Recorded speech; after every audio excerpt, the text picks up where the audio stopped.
Hello and welcome to PJ's Pitland Austrian GP race review.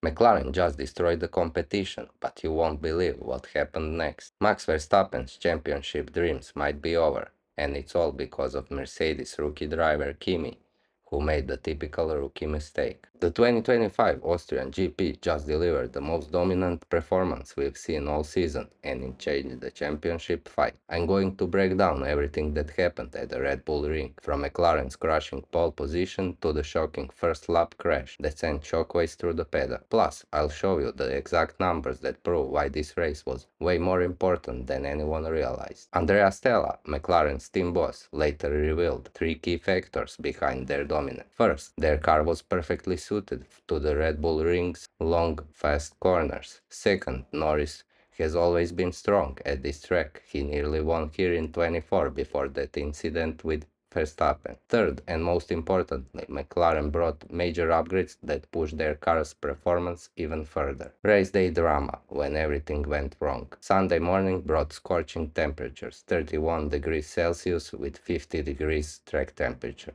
which should have made tire management crucial. But before anyone could even think about strategy, the race start got aborted because Carlos Sainz Williams seized brakes on the formation lap. Actual flames were shooting out of his brake ducts as he limped back to the pits. When the race finally got underway, Norris got a perfect start and held his lead into turn 1.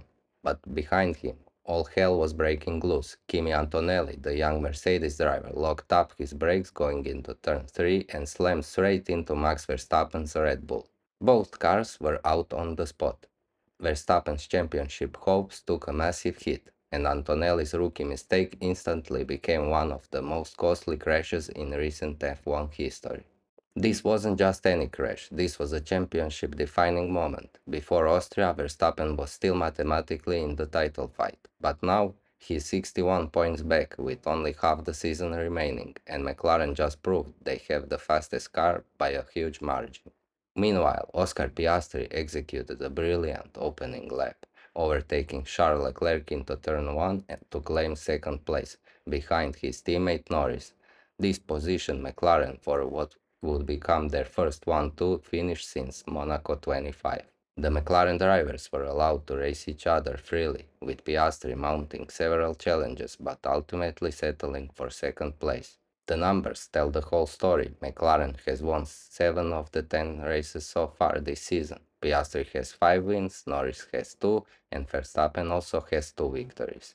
And Red Bull looks completely outclassed. What makes this even more incredible is that Oscar Piastri, who's only in his third F1 season, is leading the World Championship. The Australian has 216 points compared to Norris' 201, making this a proper McLaren title fight. The Austrian GP significantly altered the championship landscape, with the Verstappen-Antonelli crash removing the defending champion from contention and allowing Norris to close the gap to Piastri.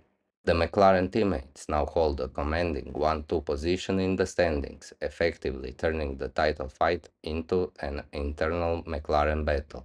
With Verstappen out of the picture, the race became a McLaren showcase. Norris controlled the pace from the front while Piastri held off Charles Leclerc for second place. The Papaya cars were in a league of their own, managing their tires perfectly in the brutal heat while their competitors struggled.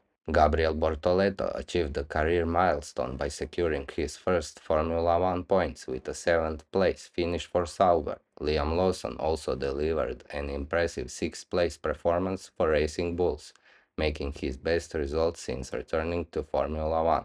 The Red Bull Ring's unique characteristics favored McLaren's aerodynamic package, with the team cars demonstrating superior performance in both qualifying trim and race conditions. Ferrari showed competitive pace with both Charles Leclerc and Lewis Hamilton, while Mercedes struggled with only George Russell finishing.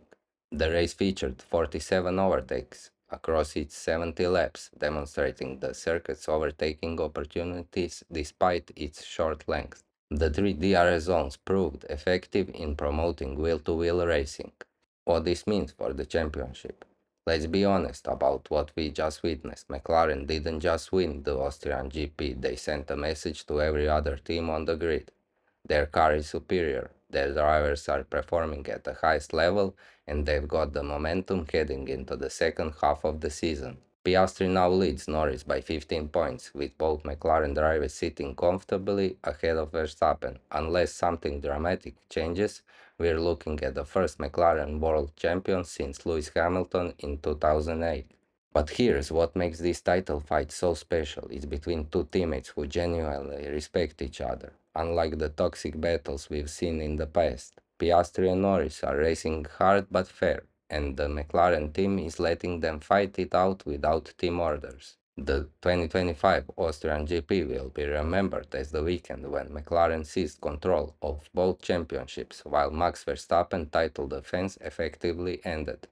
The perfect combination of pole position, race victory, fastest lap, and 1-2 finish represents McLaren's return to the pinnacle of Formula One performance. With 13 races remaining and a reduced 15-point gap between the McLaren teammates, the championship battle has evolved into an internal team dynamic that will define the remainder of 2025 season.